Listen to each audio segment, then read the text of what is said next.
आई, तू तुझे सर्व सामान पॅक कर आणि तुझ्या 4ही मुलींसोबत निघून जा माझ्या घरातून. आता आम्ही तुला आमच्या घरात एक क्षणही ठेवणार नाही. आपल्या मुलाचे बोलणे ऐकून म्हातारी आईच स्तब्ध झाली.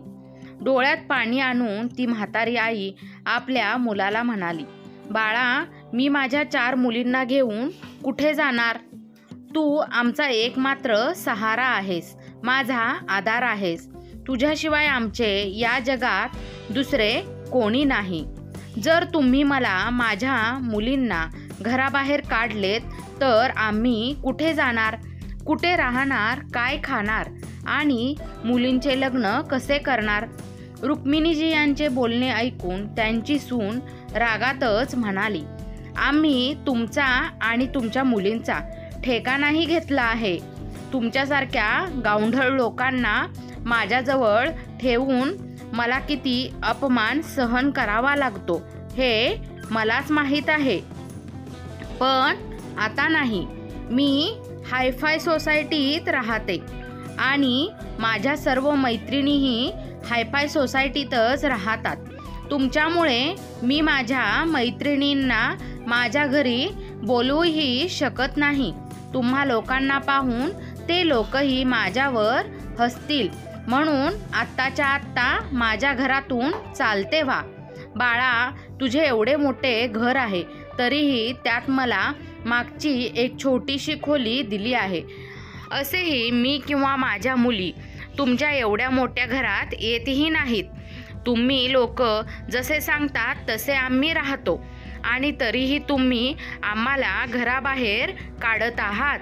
तुझे वडील गेल्यानंतर एक मात्र तूच तुझ्या बहिणींचा आधार आहेस आणि मरता मरता तू तुझ्या वडिलांना वचनही दिले होते की आईची काळजी घेशील, बहिणींचे शिक्षण करशील, त्यांची लग्न लावून देशील आणि मलाही हेच कारण देऊन आपली गावाकडील जमीन विकून दिली आणि मला सांगितले की मी तुला आणि बहिणींना तुझ्यासोबत शहरात घेऊन जाणार, त्यांना चांगले शिक्षण देणार आणि त्यांची लग्नाची जबाबदारीही पार पाडणार.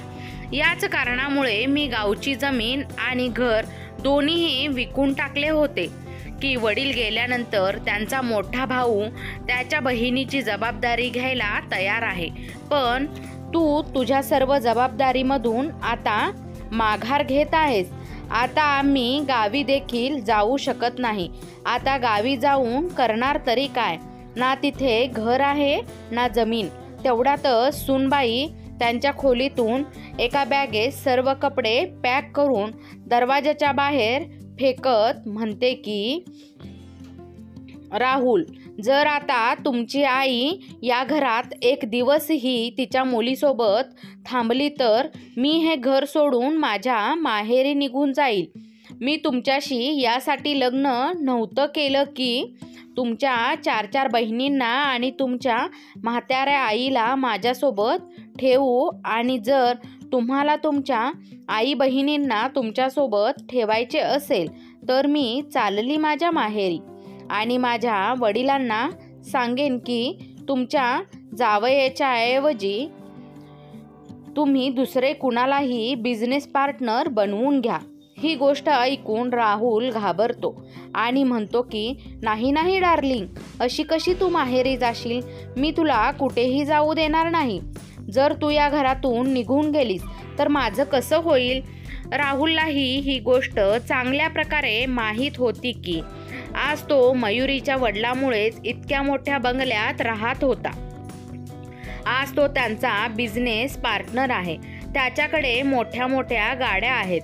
हे ऐशोआराम फक्त मयुरीच्या वडिलांमुळेच होतं. जर मयुरी माहेरी निघून गेली आणि तिचे वडील माझ्यावर नाराज झाले तर माझ्याकडून माझं सर्व ऐशोआराम निघून जाईल. दारात पडलेली बॅग आईच्या हातात देत राहुल म्हणतो की आई, तुला सुनेने सांगितलेले कळत नाही का? अजूनही घरातच उभी आहेस. निघून जा तुझ्या मुलींना घेऊन इथून. रुक्मिणीजी यांची 20 वर्षाची मोठी मुलगी नीता म्हणाली की दादा, तू आईसोबत असा व्यवहार नाही करू शकत. मोठा भाऊ वडिलांच्या समान असतो. आपण लहानाचे मोठे एकत्र झालो, एकत्र खेळलो. मला तर माझ्या भावावर गर्व होता, पण तुझा व्यवहार पाहून मन खूप दुःखी झालं. मला तर वाटलं होतं बाबा गेल्यानंतर तुम्ही दोघं आमची सगळ्यांची काळजी घ्याल, आमची जबाबदारी सांभाळाल. आईबाबांनी तुला किती कठीण परिस्थितीतही शिकवले. घरातील सर्वात मोठा मुलगा असल्याने तुझ्याकडून खूप अपेक्षा होत्या. आज तुझ्याकडे सर्व काही आहे, बंगला, गाड्या, पैसा, सर्व काही असूनही तुला आपल्या म्हाताऱ्या आईला, बहिणींना तुझ्याजवळ ठेवता येत नाही. तेव्हा सुनबाई मोठ्याने ओरडत म्हणते की त्यांची आई एकटीच राहिली असती तर घरात एखाद्या कोपऱ्यात ठेवली असते, पण या तर सगळं गावासोबत घेऊन राहतात. 4 मुलींना मी तरी ठेवणार नाही. आम्ही इथे धर्मशाळा उघडून ठेवलेली नाही, इथे येऊन राहिला आणि सोबत तुमचा खर्चही उचलायला. माझ्या माहेरची लोक खूप पैसेवाले आहेत. ते लोकही कधी कधी आम्हाला भेटायला येतात आणि त्यांनी जर तुमच्याबद्दल विचारले तर मला सांगायलाही लाज वाटते. मी आजपर्यंत त्यांना सांगितले नाही की तुम्ही चौघीही माझ्या नणंद आहात आणि ही म्हातारी माझी सासू आहे, कारण तुम्ही कोणत्याही अँगलने आमच्या स्टेटसचे वाटत नाही. म्हणूनच तुम्ही आत्ताच्या आत्ता माझ्या घरातून बाहेर निघा. हे घर मला माझ्या वडिलांनी दिले आहे. फक्त माझे पती आणि मी यात राहू शकते. माझ्या वडिलांचा इतका मोठा व्यवसाय आहे की तुम्ही लोक कल्पनाही करू शकत नाही. वास्तविक मयुरीला भीती होती की तिचा पती राहुल त्याच्या आई आणि बहिणीच्या प्रेमापुढे विरघळणार आणि तो त्यांच्या बहिणींचा शिक्षणाचा आणि लग्नाचा खर्च उचलण्यास तयार होईल. म्हणून मयुरीने आधीच ठरवले होते की काहीही करून या सगळ्यांना घराबाहेर काढणेच योग्य ठरेल आणि हे सर्व करण्यासाठी ती राहुलला धमकावत राहते की तुम्ही जर माझे म्हणणे ऐकले नाही तर तुम्हाला माझ्या बाबांच्या व्यवसायातून हाकलून देईल. राहुलला पैसा आणि चैनीची आता सवय झाली होती. आपल्या आयुष्यातील अशा सुखसोयींसाठी तो आपल्या आई आणि बहिणीला सोडू शकत होता, पण आपल्या आयुष्यातील सुख, सोयी, ऐश्वर्य सोडू शकत नव्हता. राहुल जरी त्याच्या आईकडे आकर्षित झाला तरी त्याला बाबांची धमकी देऊन आपल्या बाजूला कसे करून घ्यायचे हे मयुरीला चांगलेच ठाऊक होते. तेव्हाच मयुरी म्हणते, आई, अजून काही घ्यायचे बाकी आहे. लहान बहीण जिचे बालपण अजूनही पूर्ण झालेलीही नाही, ती फक्त 15 वर्षाची आहे. ती सुद्धा तुमचं घर स्वच्छ करायची, संपूर्ण स्वयंपाकघर मीच सांभाळायची. आई तुमच्या संपूर्ण फुलांना आणि झाडांना पाणी द्यायची. तुम्ही काही फुकट राहू देत नव्हता आम्हाला. तुमच्या घरात आता याच कामांसाठी तुम्हाला माळी ठेवावा लागेल, साफसफाई करायला माणूस ठेवावा लागेल. तेव्हा तुम्हाला आमची किंमत कळेल. आणि दादा, तुझी बायको तुझ्या बहिणींकडून आणि तुझ्या आईकडून एवढी कामं करून घ्यायची, तरीही तू एका शब्दानेही तिला काही बोलत नाहीस आणि असेही एकत्र राहून तरी कुठे आमची कदर करतोस. तर तुमचे सामान उचला आणि निघा माझ्या घरातून. वहिनी, बास झाला आता. खूप काही बोललात तुम्ही आणि खूप काही ऐकूनही घेतलंय आम्ही. खूप अपमान सहन केला, पण आता जर एकही शब्द बोलला तर माझ्यापेक्षा वाईट कोणीही होणार नाही. अहो, हे बघा, तुमच्या बहिणीमध्ये गर्व किती आहे. बोलते तर अशी आहे जशी कुठली महाराणी आहे. महाराणी असो की नसो, पण मी आता तुमचे फालतू बोलणे ऐकणार नाही. जोपर्यंत मी तुमच्या घरात राहत होते तेव्हा आईने आणि मी खूप काही सहन केले. आम्ही 4ही बहिणी तुमच्या घरातील सर्व कामे करायचो. आमची इज्जत काढलीस. त्यापेक्षा आम्ही या घरातून बाहेर निघालेलंच बरे. बघताय तुम्ही तुमची बहीण काय बोलते आणि कशी बोलते ते. हातात एक पैसा नाही, पण गोष्ट हवेत उडत असल्यासारखी करत आहे. वहिनी, हा अहंकार नसून स्वाभिमान आहे. रुक्मिणीजी मुलीला शांत करत म्हणतात की, बेटा शांत हो. मुलगा शहरात आल्यावर इतका बदलेल याची आम्हाला कधीच अपेक्षा नव्हती. सून तरी परकी आहे, पण मुलगाही बदलला आहे. तर मग इथे राहण्यातच काय अर्थ आहे? ठीक आहे बाळा, आम्ही तुझे घर सोडतो आहे. निघताना रुक्मिणीजी आपल्या सुनेला म्हणतात, सूनबाई, तुला ज्या पैशाचा इतका अभिमान आहे, एक दिवस माझ्या मुलीच तुझा हा अभिमान तोडतील आणि त्या देखील यशाच्या अशा शिखरावर पोहोचतील ज्याची तू कधी अपेक्षाही केली नसणार. रुक्मिणीजींचे बोलणे ऐकून सून हसायला लागते आणि म्हणते, हो का, तुमच्या मुलींना झाडू आणि पोछा करण्याव्यतिरिक्त काही येते का? ते कोणाच्या घरी जाऊन हेच काम करू शकतात आणि त्यांना काहीही काम माहिती नाही. झाडू मारून, भांडी धुवून आपला उदरनिर्वाह करू शकतील आणि या माझी बरोबरी करतील. सून हातात सामान घेऊन रुक्मिणीजी यांना आणि त्यांच्या मुलींना घरातून धक्के देत बाहेर काढते आणि म्हणते, माझ्या घरी परत कधीच येऊ नका.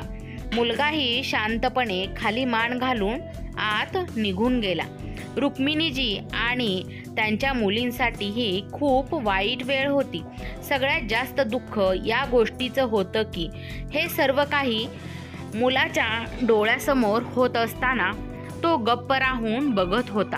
रुक्मिणीजी त्यांच्या मुलाच्या वागण्याने खचून गेल्या होत्या, पण त्या तरी काय करणार जर त्याला त्याची आई आणि बहिणी दिसतच नाहीत. चारही मुलींना घेऊन रुक्मिणीजी रस्त्याच्या कडेला एका झाडाखाली बसल्या. तेव्हा सर्वात धाकटी मुलगी रडायला लागली आणि म्हणाली, आई, आता आपण कुठे जाणार, कुठे राहणार? आता आपल्याला इथेच या झाडाखाली राहावं लागेल का? आपल्या मुलीचे म्हणणे ऐकून रुक्मिणीजी चारही मुलींना मिठी मारतात आणि त्यांना धीर देत म्हणतात, नाही बेटा, एक दिवस आपलेही स्वतःचे घर असेल. आपणही आपल्या घरात अभिमानाने राहू शकतो. सर्व सुखसोयी असतील, कोणतीही कमतरता राहणार नाही.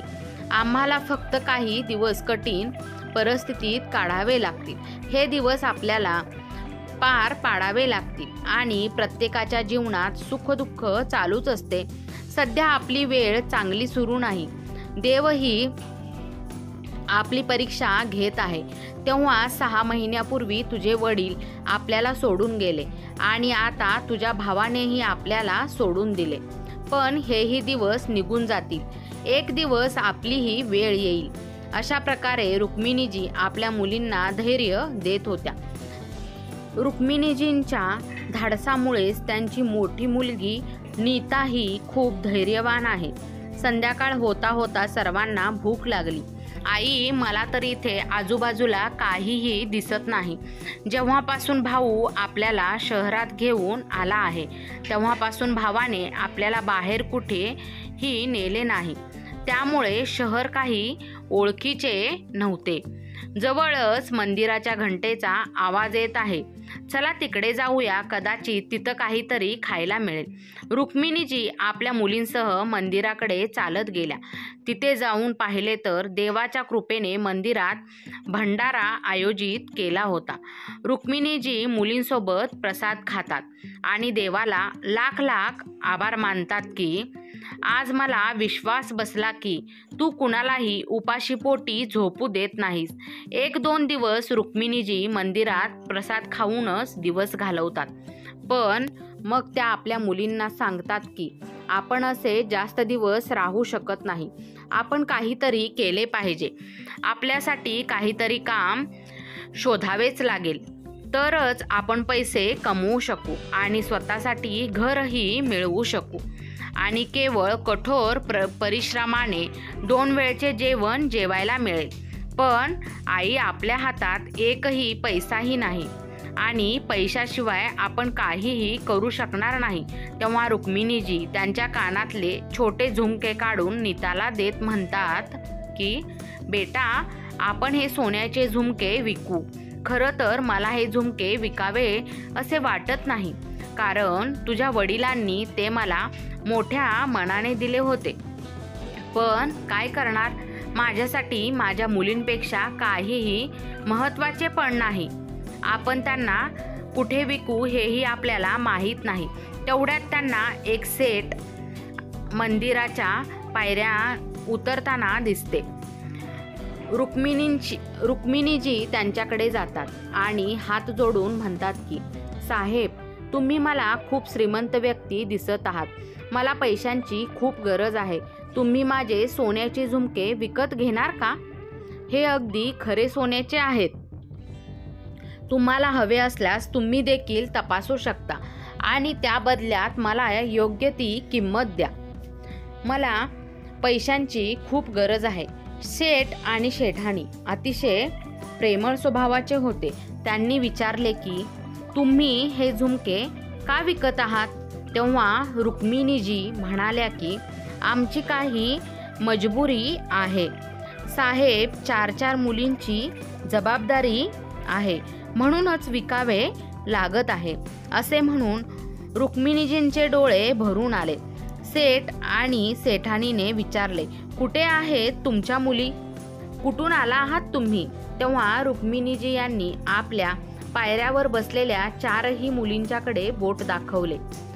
सेठजींनी विचारले की, या पैशाचे तुम्ही काय करणार? एवढे पैसे तर काही दिवसातच संपतील. तेव्हा रुक्मिणीजी म्हणाल्या की, मी भाजीची गाडी घेऊन आणि माझ्या मुलींसोबत भाजी विकेल. असे म्हणताच त्यांच्या डोळ्यात पुन्हा पाणी आले.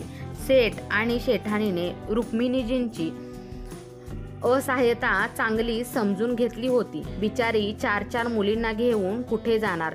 ते रुक्मिणीजी यांचे झुमके विकत घेण्यास तयार होतात आणि त्या बदल्यात तिला 25,000 रुपये देण्याचे मान्य करतात. 2 दिवसांसाठी सेठ आणि सेठानी पुन्हा मंदिरात येतात. ते पाहतात आणि रुक्मिणीजींनी मंदिराजवळ भाजीचा स्टॉल लावलेला आहे, ज्यावर सर्व ताज्या भाज्या ठेवल्या आहेत आणि आपल्या मुलींसोबत भाजीपाला विकत आहेत. रुक्मिणीजींचा प्रामाणिकपणा पाहून सेठ त्यांच्याकडे जातात. त्यांना पाहून रुक्मिणीजी म्हणतात, अहो साहेब, तुम्हाला कोणती भाजी हवी आहे ते सांगा. तुम्ही आमच्यावर खूप उपकार केले आहेत. आम्ही तुम्हाला तशीच भाजी देऊ. नाही, आम्ही भाजी घ्यायला नाही, तर तुम्हाला काहीतरी सांगायला आलो आहे.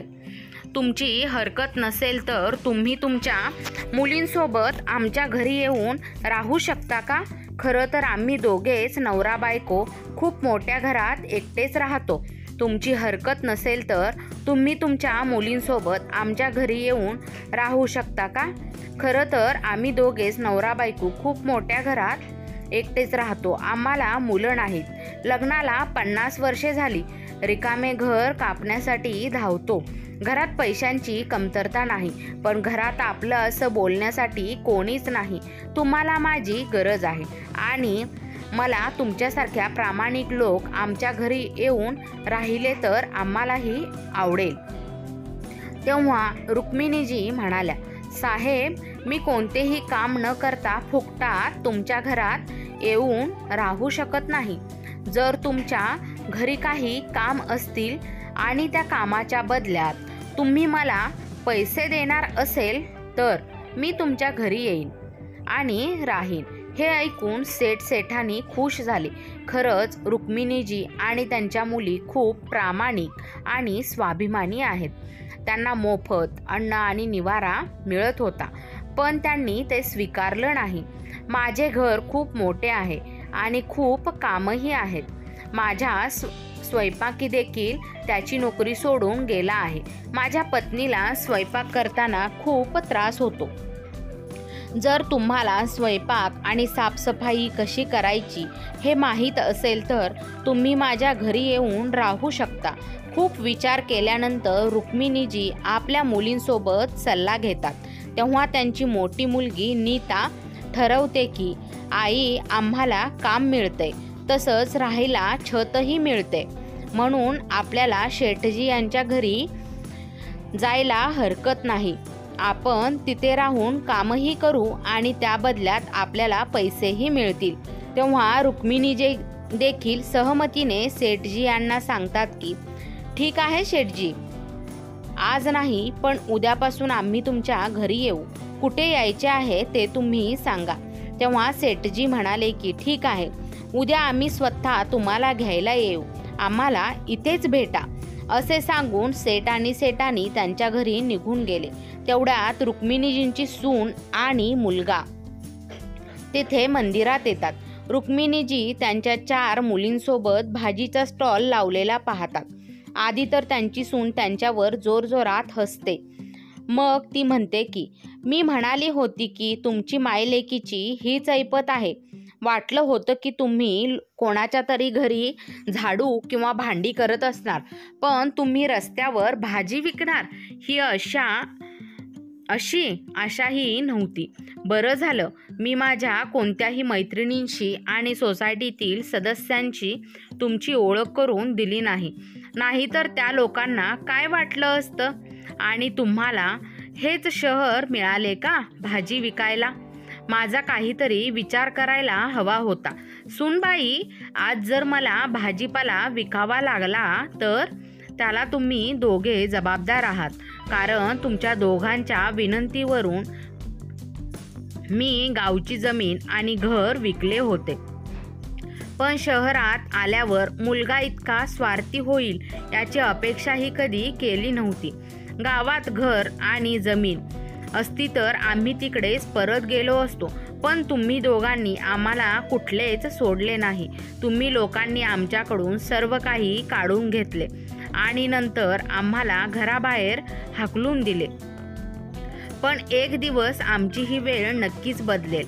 आज तुम्ही माझी आणि माझ्या मुलींची जितकी चेष्टा करताय ना, एक दिवस माझ्या 4ही मुली तुझ्या बरोबरीने उभ्या राहतील. असे बोलताच त्यांची सून पुन्हा हसते आणि म्हणते की काय गंमत करताय सासूबाई, तुमच्या मुली आणि माझ्या बरोबरी करतील, आणि तेही भाजीच्या गाड्या उभा करून. म्हातारे, तुझ्या ऐपतीप्रमाणे बोलायचं आणि तेवढाच विचार करायचा. आधी माझ्या घराजवळून ही तुमची भाजीची गाडी काढा इथून. असे बोलून त्यांची सून आणि मुलगा त्यांच्या गाडीवरून सर्व भाजीपाला खाली फेकून देतात. नीता, मेघना, शुभ्रा त्यांना अडवण्याचा प्रयत्न करत असतात, पण तरीही ते दोघे भाजी फेकून दिल्यानंतर त्यांच्या गाडीत बसून निघून जातात. आज रुक्मिणीजी आणि त्यांच्या मुलींच्या डोळ्यात अश्रू नव्हते. उलट त्यांच्या हृदयात एक इच्छा जागृत झाली होती की आता त्यांना कोणत्याही मार्गाने स्वतःला मोठा व्यक्ती सिद्ध करायचे आहे, खूप पैसे कमवायचे आहेत आणि माझ्या भावाला आणि वहिनीला दाखवूनच द्यायचे आहे की पैसे कमावणे इतके अवघड काम नाही. दिवस रात्र मेहनत करावी लागली तरीही चालेल. आम्ही 4ही बहिणी खूप मेहनत करून पण कधीच आईला मान खाली घालू देणार नाही. आई, काळजी करू नकोस. पहाटे रुक्मिणीजी आपल्या मुलींसोबत मंदिराजवळ बसल्या होत्या. तेव्हा सेठ आणि शेठानी त्यांना घेण्यासाठी आले आणि देवाचे दर्शन करून त्या सर्वांना घेऊन त्यांच्या घरी गेले. खरं तर सेठजीचं घर खूप मोठं होतं, पण त्यांच्या घरात फक्त 2च सदस्य राहत होते. बाहेरच्या बाजूला एक पॅसेज होता, जो त्यांच्या घराच्या स्वयंपाकाचा होता. रुक्मिणीजी त्यांच्या मुलींसोबत त्या पॅसेजमध्ये राहू लागल्या.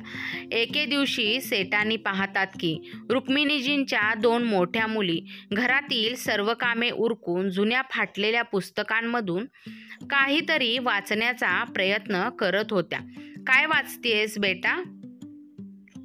काही नाही मॅडम, माझी जुनी पुस्तकं आहेत, तिला वाचण्याची खूप आवड आहे, म्हणून शिक्षण अर्धवट सोडल्यामुळे स्वतःची जुनी पुस्तके वाचून स्वतःचे मनोरंजन करते. तुला अभ्यासाची आवड आहे का? तू कधी सांगितले नाहीस. उद्याच तुमचे एका चांगल्या कॉलेजमध्ये प्रवेश करून देते आणि तुझाच नाही तर तुझ्या 4ही बहिणींना कॉलेज आणि शाळेमध्ये प्रवेश मिळवून देते. सेठानींचे बोलणे ऐकून चारी मुलींच्या डोळ्यात आनंदाश्रू तरळले. त्यांच्या मुली अभ्यासाच्या बाबतीत एकदाही मागे पुढे पाहत नाहीत. घरातील सर्व कामे पूर्ण केल्यानंतर रुक्मिणीजींच्या चारी मुलींनी मेहनतीने अभ्यास केला आणि नीताचे LLB करण्याचे स्वप्न होते आणि ती लवकरच तिचे स्वप्न पूर्ण करते. दुसरी मुलगी मेघना अभ्यासात खूप हुशार होती. ती सुद्धा पोलीस खात्यात एक ऑफिसर बनली. तिसऱ्या मुलीला अभ्यासात फारसा रस नव्हता, त्यामुळे ती म्हणते की तिला स्वतःचा व्यवसाय करायचा आहे आणि तिने एक छोटासा ब्युटिकचा व्यवसाय सुरू केला आणि हळूहळू तिचा व्यवसाय खूप चांगला होऊ लागला आणि धाकटी मुलगी UPSCची तयारी करत आहे. असे करत करत 6 वर्षे उलटून गेली. दुसरीकडे या 6 वर्षात राहुल आणि मयुरीच्या आयुष्यात बरेच काही बदलले होते. मयुरीचे वडील, ज्यांच्या व्यवसायात राहुल भागीदार होता, त्यांचे हृदयविकाराच्या झटक्याने निधन झाले. संपूर्ण व्यवसायाचा भार राहुलच्या खांद्यावर पडला होता. राहुल बिझनेस पार्टनर नक्कीच होता, पण बिझनेस चालवायची हुशारी बारकावे त्याला कळत नव्हते ना त्याने कधी शिकण्याचा प्रयत्न केला. त्याने पत्नीच्या वडिलांना केवळ वरवरचे समर्थन केले. हळूहळू त्याचा व्यवसायात तोटा होऊ लागला आणि एके दिवशी त्यांचा संपूर्ण व्यवसाय कोसळण्याच्या मार्गावर आला. आजचा दिवस आहे. शर्मा साहेबांच्या व्यवसायाचा लिलाव होणार असल्याची चर्चा संपूर्ण शहरात आहे.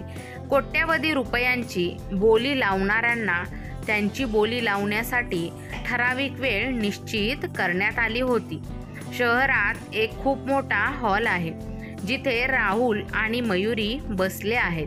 वडिलांचा व्यवसाय बुडताना पाहून मयुरीला अजिबात बरे वाटत नाही, पण त्या लोकांकडे व्यवसाय वाचवण्यासाठी आणि पुन्हा उभारणीसाठी पुरेसे पैसे नव्हते. जर विकले नाहीत तर आणखी बर्बाद होईल. संपूर्ण घर विकल्यानंतरही तो आपला व्यवसाय वाचवू शकला नाही.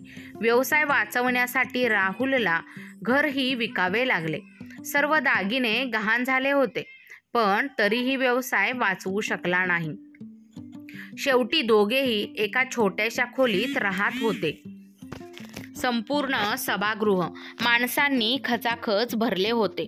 वेगवेगळ्या लोकांनी वेगवेगळ्या बोली लावत होते. बोली 1 कोटीपासून सुरू होते आणि नंतर दुसरी व्यक्ती 1,20,00,000 रुपये म्हणते. मग मधूनच आणखी एक माणूस उठतो आणि 1,50,00,000 रुपयांची बोली लावतो. 1,50,00,000 रुपयावर डील डन होणार होती की मागे बसलेल्या एका मुलीचा आवाज ऐकू येतो, ज्या मुलीने 2 करोड रुपयांची बोली लावली होती. 2 करोड ऐकून प्रत्येक जण पाहू लागले की कोण आहे ही, जी हा बिझनेस 2 कोटी रुपयांना खरेदी करण्यास तयार आहे. मागे नीता तिच्या आईसोबत बसली होती, जिने 2 कोटींची बोली लावली होती. बोली 2 कोटीवर डन होते. नंतर औपचारिकता पूर्ण करण्यासाठी मुलीला मंचावर बोलावले जाते. मुलीने तिच्या आईलाही सोबत आणले होते. जेव्हा दोघीही स्टेजवर येतात तेव्हा प्रत्येक जण आपापसात चर्चा करू लागतो. अरे, ही तर आपल्या शहरातील खूप मोठी वकील नीता आहे आणि तिच्यासोबत तिची आई रुक्मिणी आहे. हे ऐकून राहुल आणि मयुरी दोघेही बारकाईने बघतात आणि त्यांचा चेहऱ्यावरचा रंगच बदलला होता. जेव्हा त्या आई त्याच्याबरोबर राहत होती तेव्हा ती खूप बारीक होती. सुतीची साडी नेसायची आणि आज तिने महागडी सिल्कची साडी नेसली होती. मुलाने आईला स्टेजवर पाहिले तर आईच्या गळ्यात सोन्याची मोठी जाड साखळी असलेली चैन होती. तिच्या हातात घड्याळ होती. जवळच बसलेली त्याच्या बहिणीने महागड्या निळ्या रंगाचा सलवार सूट घालून उभी होती. हे पाहून सून आणि मुलगा दोघेही हैराण झाले. हे कसे शक्य आहे? सून मयुरीने तिचा नवरा राहुलला चिमटा घेतला. मी तर स्वप्न पाहत नाही ना. ही तीच म्हातारी आहे का जिला मी घरातून धक्के देत बाहेर हकलून दिले होते, की दुसरीच कोणी आहे? अरे, ही तर माझीच आई आणि माझीच बहीण नीता आहे, ज्यांनी आपला बुडत असलेला बिझनेस विकत घेतला आहे. दोघांचेही चेहरे फिके पडले होते. मग राहुलला स्टेजवर बोलावले गेले. समोर मुलाला आणि सुनेला पाहून रुक्मिणीजी आणि त्यांच्या मुलीलाही धक्का बसला. सर्व औपचारिकता पूर्ण केल्यानंतर राहुलने व्यवसायाची सर्व कागदपत्रे नीताकडे सोपवली. तेवढ्यात नीताचा ड्रायव्हर येतो आणि म्हणतो, मॅडम चला, मी गाडी समोर उभी केली आहे. आम्ही तुमचीच वाट पाहत होतो. शहरातील सर्वात मोठ्या डॉक्टरांची केस तुमच्याकडे आली आहे. ते सर्व तुमची वाट पाहत आहेत. चला पटकन जाऊया. औपचारिकता पूर्ण झाल्यावर नीता तिच्या आईचा हात धरते आणि तिला कारकडे घेऊन जाते. रुक्मिणीजी आणि त्यांच्या मुलीकडे इतका पैसा आणि दर्जा पाहून सून मयुरीला धक्का बसतो. भाजी विकणारी म्हातारी इतके पुढे गेली यावर त्यांचा विश्वासच बसत नव्हता. पण आज जे डोळ्यासमोर दिसलं तेही खरं आहे. जेव्हा सून मयुरी म्हणते की आता काय इथे असे उभे राहून कसली वाट बघताय? तुमच्या आई आणि बहिणीकडे एवढा पैसा आहे. जा आणि माझ्या वडिलांचा बुडत असलेला व्यवसाय वाचवण्यासाठी तुम्ही त्यांच्यासमोर हात जोडा. दयेची भीक मागा, त्यांच्याकडून पैसे मागा आणि माझ्या वडिलांचा व्यवसाय पुन्हा सुरू करा. मी असे कसे करू शकतो मयुरी? काही वर्षापूर्वी मी स्वतः त्यांना घरातून बाहेर हाकलून दिले होते. आता मी त्यांच्याकडे कोणत्या तोंडाने जाऊ? आज तुमच्या आईकडे एवढा पैसा आहे तर ती आपल्या मुलाला मदत करणार नाही का? तुम्ही तिचा मुलगा आहात. तुम्हाला रडताना पाहून ती नक्कीच तुम्हाला मदत करेल. तिचे मन गलबलून जाईल. धावत पळत सून आणि मुलगा त्यांच्याजवळ जातात आणि म्हणतात, आई माफ करा, मी तुमच्यासोबत चांगले नाही केले. खोटे अश्रू ढाळत मयुरी म्हणते की आई मला पण माफ करा. तुमच्या मुलाकडे बघा, ते किती टेन्शन काळजीत आहेत. वहिनीचे बोलणे ऐकून नीताला खूप राग येतो आणि म्हणते, वहिनी, जेव्हा तुम्ही लोकांनी आम्हाला घराबाहेर काढले होते तेव्हा आम्हीही टेन्शनमध्येच होतो, आम्हीही काळजीत होतो. तेव्हा तुम्ही केली होती का आम्हाला मदत? मग आता कोणत्या तोंडाने आमच्याकडून मदतीची अपेक्षा करत आहात? आणि वहिनी, तुम्हाला तर तुमच्या पैशावर खूप गर्व होता ना. मग आज कुठे गेला तुमचा गर्व? जिथे तुम्हाला आमच्याशी बोलायलाही लाज वाटत होती आणि आज तुम्ही माझ्यासमोर हात जोडून पैशासाठी भीक मागत आहात. तेवढ्यात रुक्मिणीजी तिच्या मुलाच्या गालावर चापट मारतात आणि म्हणतात की काय बेटा, तुझे घर सोडताना मी तुला सांगितले होते की कोणाचीही वेळ एकसारखी नसते. मी म्हणाले होते की एक दिवस माझ्या मुली तुझ्या बरोबरीने उभ्या राहतील. आणि बघ, आज माझ्या मुली तुझ्यापेक्षा खूप पुढे गेल्या आहेत. तुला तुझ्या पैशांचा आणि तुझ्या स्टेटसचा खूप अभिमान होता ना. आणि आज बघ, माझ्या मुलींची चर्चा संपूर्ण शहरात आहे. सर्वजण अभिमानाने सांगतात की रुक्मिणीजी यांना 4 मुली आहेत. मोठी मुलगी शहरातील सर्वात मोठी वकील आहे. दुसरी मुलगी पोलीस अधिकारी असून तिसरी मुलगीचा खूप मोठा ब्युटी आणि कपड्यांचा व्यवसाय आहे. तसेच चौथी मुलगीचा आज नुकताच UPSCचा निकाल लागला आहे आणि ती उत्तीर्ण झाली आहे. आता तीही पोलीस अधिकारी होणार आहे. जेव्हा लोक असे बोलतात तेव्हा अभिमानाने माझी छाती फुगून जाते. माझ्या मुली हा माझा अभिमान आहे. हे ऐकून मयुरीला राग येतो. ती मनात विचार करते की मी तर समजत होते की त्यांची एकच मुलगी वकील झाली आहे, तर बाकीच्या अशाच असतील. पण त्यांच्या 4ही मुली शिकून मोठ्या अधिकारी झाल्या आहेत. ईर्षेमुळे मयुरी आतून त्यांच्यावर जळत होती. राहुल म्हणतो, आई, त्या 4घी तुझ्या मुली असली तर मी पण तुझा मुलगा आहे. आज तुझ्या मुलाला तुझी गरज आहे, तर तू माझी मदत करणार नाहीस का? कसली मदत? कोणती मदत? तुझ्यासारखा मुलगा असण्यापेक्षा मला आणखीन एक मुलगी असती तर बरं झालं असतं. मला तुझ्यासारखा स्वार्थी आणि लोभी मुलगा नकोच पाहिजे, ज्याला पैशापलीकडे काहीच दिसत नाही.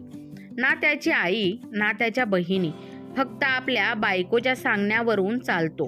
तू आजपर्यंत कधी मुलगा असण्याचे कर्तव्य पार पाडले आहेस आणि मला माझ्या कर्तव्याचे ज्ञान देत आहेस? मी तुझ्यासाठी काय काय नसेल केले. मी त्याची यादी केली तर मोजतच राहतील. म्हणूनच चालता हो इथून. अरे जा. आईची भाजीची गाडी तुला सहन झाली नाही. कधी आईची काळजी घेतली नाहीस की आईला घरातून हाकलून दिले तर ते काय खातील? ती बाहेर अनोळखी शहरात कुठे राहणार? त्यामुळे आता माझ्याकडून कोणतीही अपेक्षा ठेवू नकोस. आणि सुनबाई, माझी एक गोष्ट लक्षात ठेव, कधीही पैशावर घमंड करू नकोस, कारण घमंड कोणाचाही चालत नाही. पैसा आज आहे तर उद्या नाही. तेवढ्यात एक दुसरी लांबलचक गाडी येते, ज्या गाडीतून रुक्मिणीजींच्या तिन्ही मुली खाली उतरून बाहेर येतात. तिघी म्हणतात, आई चल पटकन मंदिरात जाऊया. मी मंदिरात दान देण्यासाठी सर्व काही विकत घेतले आहे. तुला फक्त तुझ्या हाताने हे सर्व सामान दान करायचे आहे. आज तुझ्या 4ही मुलींची खूप प्रगती झाली आहे. आम्ही खूप प्रगती केली आहे. आणि बघ, आज तुझ्या लहान मुलीनेही UPSC पास केली आहे. आता तीही पोलीस अधिकारी होणार आहे. रुक्मिणीजी तिच्या धाकट्या मुलीला सॅल्यूट करतात आणि मिठी मारतात. इथे सासू आणि ननंद यांचा रुबाब पाहून मयुरीला घाम फुटला होता. आज तिला तो दिवस आठवत होता जेव्हा तिने 5ही जणांना घरातून हाकलून दिले होते. आणि आज बघा सगळे कसे मोठ्या पदावर प्रतिष्ठित झाले आहेत. आणि मी रस्त्यावर आली आहे. रुक्मिणीजी आपल्या 4ही मुलींसह कारमध्ये बसल्या आणि मंदिराकडे निघाल्या. मुलाकडे आणि सुनेकडे मागे वळूनही पाहिले नाही. रुक्मिणीजींच्या 4 मुलींनी मिळून शहरात एक मोठं घर घेतलं आहे, जिथे त्या राहत होत्या. आणि त्यांच्यासोबत त्यांना मदतीचा हात देणारे सेठ आणि शेठानी यांनाही ठेवतात, कारण त्या दोघांनी रुक्मिणीजी आणि त्यांच्या मुलींना जी मदत केली होती ती आपली माणसंही करणार नाहीत. त्यांचे उपकार खूप होते. त्यामुळे रुक्मिणीजींना म्हातारपणी त्या लोकांना एकटे सोडणे योग्य वाटले नाही. रुक्मिणीजी त्यांना त्यांच्या घरी घेऊन आल्या आणि त्यांची योग्य काळजीही घेतात. कधीकधी जोडलेली नातीही रक्ताच्या नात्यापेक्षा खूप काही आपल्याला देऊन जातात. मित्र आणि मैत्रिणींनो, तुम्हाला आजची कथा आवडली असल्यास चॅनलला लाईक, शेअर, सबस्क्राईब नक्की करा. आणि कथा पूर्ण ऐकल्याबद्दल, वाचल्याबद्दल तुम्हा सर्वांचे मनपूर्वक धन्यवाद. जर चॅनलवर नवीन कोणी आलं असेल तर चॅनलला आत्ताच सबस्क्राईब करून ठेवा अशाच मनोरंजक कथा पाहण्यासाठी.